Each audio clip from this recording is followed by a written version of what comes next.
संगतीचा प्रभाव आणि भगवंतावरील विश्वास. एका गावात एका माणसाचा विवाह होऊन 10-12 वर्ष झाली होती. मुलबाळ काही झाले नव्हते. त्याच गावात 2 किलोमीटर अंतरावर एक आश्रम होता. त्यामध्ये एक सिद्ध संत राहत होता. तो गावातून भिक्षा मागून आणायचा आणि त्यावर 3-4 किंवा त्यापेक्षा जास्त दिवस त्याची गुजराण व्हायची. एक दिवस तो त्या कोणतेही मुलबाळ नसलेल्या गृहस्थाच्या घरी भिक्षा घ्यायला गेला. ती स्त्री पुरुष दोघांनीही साधूला पुत्रप्राप्ती होण्यासाठी त्याचे पाय धरून प्रार्थना केली. साधूने म्हटले की एका अटीवर तुम्हाला मुलबाळ होऊ शकेल. स्त्री पुरुषाने विचारले, सांगा काय अट आहे. साधूने म्हटले की प्रथम पुत्र उत्पन्न होईल, तो 2 वर्षांचा झाल्यावर मला द्यावा लागेल. त्याला मी माझा उत्तराधिकारी बनवील. आपल्याला मान्य असेल तर बोला. त्यानंतर मुलगी होईल आणि त्यानंतर पुन्हा एक मुलगा होईल. दोघांनीही ती अट मान्य केली. साधूच्या आशीर्वादाने 10व्या महिन्यात पुत्र झाला. 2 वर्षाचा झाल्यावर साधूकडे सोपविले. त्यावेळेस स्त्री पुन्हा गर्भवती राहिली. तिने कन्येला जन्म दिला. त्यानंतर अजून एका पुत्राचा जन्म झाला. ह्यामुळे साधूची कीर्ती सर्वदूर पसरली. त्या आश्रमात युवा मुलींना प्रवेश नव्हता. जेव्हा तो मुलगा 16 वर्षांचा झाला तेव्हा एक दिवस गुरुजींच्या छातीमध्ये स्तनाजवळ एक फोड झाला. तिथे दुखत असल्यामुळे साधू अतिशय व्याकुळ झाला. जडीबुटीचे औषध बनवून फोडांवर लावले.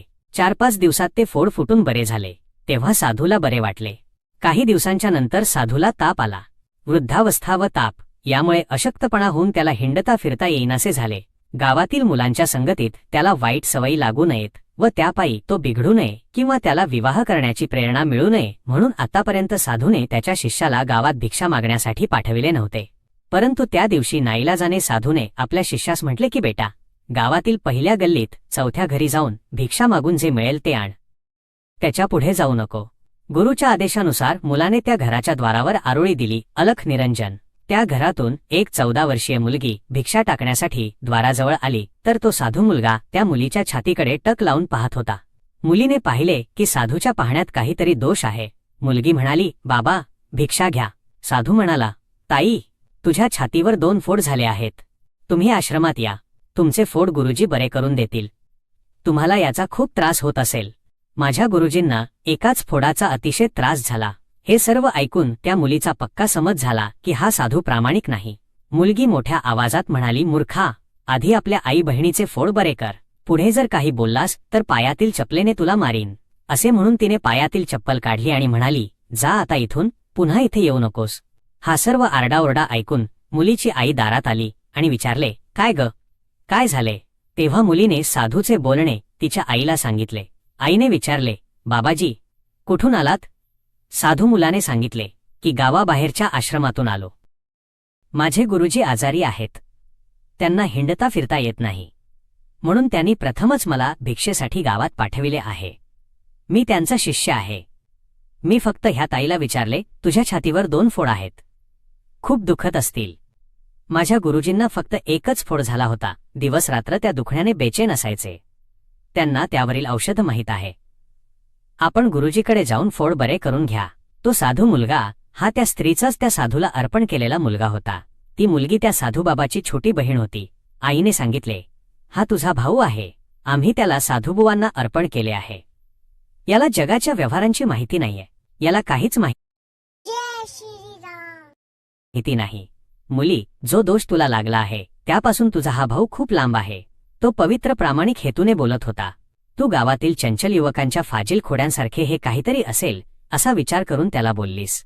आईने सांगितले की साधूजी, माझ्या मुलीच्या छातीवर फोड नाहीत. ते स्तन आहेत. बघा, जसे माझ्या छातीवर आहेत तसे. तिचा विवाह करू. तिला मुलेबाळे होतील तेव्हा ती ह्या स्तनांतून तिच्या मुलांना दूध पाजेल. साधू मुलगा म्हणाला, हे माते, हिचा विवाह कधी होईल. हिला मुलेबाळे कधी होतील. आईने सांगितले की कधीतरी 3-4 वर्षांनी हिचा विवाह करू. मग 2-3 वर्षानंतर हिला मुलेबाळे होतील. साधू मुलाने आध्यात्मिक दृष्टिकोनातून विचार केला की परमात्म्याला जन्म घेणाऱ्या मुलांची केवढी काळजी आहे. जन्मापूर्वी 7 ते 8 वर्ष आधीच दूध पिण्याची व्यवस्था करून ठेवावी आहे. तो आमच्या जेवणाची व्यवस्था आश्रमातच करणार नाही काय. आम्ही गुरु शिष्य तर त्या परमात्म्याच्याच आधारे जगतो आहोत. आजपासून भिक्षा मागणे बंद. हा विचार तो करत होता तर आईने विचारले, बाबाजी कसली काळजी करताय. साधू म्हणाला की माई चिंता समाप्त. असे म्हणून भिक्षेसहित झोळी फेकून देऊन आश्रमात रिकाम्या हातांनी परत गेला. गुरुजींनी विचारले, का रे, भिक्षा का नाही आणली. झोळी कोणी घेतली की काय तुझी? मुलाने सांगितले की गुरुजी, जर परमात्मा मुलाचा जन्म होण्याआधी 7 ते 8 वर्ष त्याच्या सर्व खाण्यापिण्याची व्यवस्था करत आहे, तर आपल्याच आश्रमात आपली नाही का करणार? अवश्य करेल. त्यामुळे मी झोळी फेकून दिली. साधू समजून गेला की हा कामचुकार रस्त्यातच झोळी फेकून आला, म्हणजे रोज भिक्षा मागायला जावे लागणार. साधूचा नाईलाज होता. तो काहीच नाही बोलला. त्याने विचार केला की उद्या मीच कसेही करून स्वतः भिक्षा आणीन. जेमशव साधू मुलगा झोळी आणि भिक्षा गल्लीत फेकून आश्रमात गेला. तेव्हा परमात्म्याने गावातील काही व्यक्तींना प्रेरणा दिली की बडे साधूबाबा अस्वस्थ आहेत. छोट्या बाबांना कोणी काहीतरी बोलले म्हणून तो भिक्षा व झोळी दोन्ही फेकून निघून गेला. साधू भुकेला आहे, मुलगासुद्धा भुकेला असेल असा विचार करून चांगले भोजन तयार करून खीर फुलके वरण बनवून आधी एक जण आला. साधूला म्हटले की छोट्या बाबाजीने कोणाच्या तरी म्हणण्यावर रुष्ट होऊन भिक्षा नाही आणली, झोळी भिक्षा फेकून आला, आपण भोजन करावे. साधूने म्हटले की आधी मुलाला खाऊ द्या. मुलगा म्हणाला, आधी गुरुजी खातील, मग शिष्य जेवेल. साधू जेवण करू लागले. इतक्यात दुसरा मनुष्य हलवापुरी छोले घेऊन आला. अशा प्रकारे जवळजवळ 10 जणांनी गावातून असा विचार करून भोजन घेऊन आश्रमात आले. शिष्य म्हणाला, वाह परमेश्वर, आम्हाला माहीतच नव्हते की आपण किती चांगले आहात ते. त्यामुळे तुमच्या नामस्मरणापेक्षा भोजनाचीच काळजी जास्त असायची. गावातील लोकांनी एक दिवस बांधून घेतला आणि साधू आणि त्याच्या शिष्याला रोज भोजन मिळण्याची व्यवस्था झाली. शिकवण, जशी संगत तशी रंगत. आपला दोष आपल्याला दुसऱ्यामध्ये दिसतो. परमात्म्यावरील विश्वासाशिवाय भक्त अपूर्ण आहे. मागून खाणे सुद्धा शास्त्राच्या विपरीतच आहे. कारण जरी भक्ताची श्रद्धा आणि भावना खरी असली तरी तो परमात्मा व्यवस्था करतो आहे. परंतु गृहस्थाची कर्म करून भोजन ग्रहण करणे सर्वोत्तम आहे.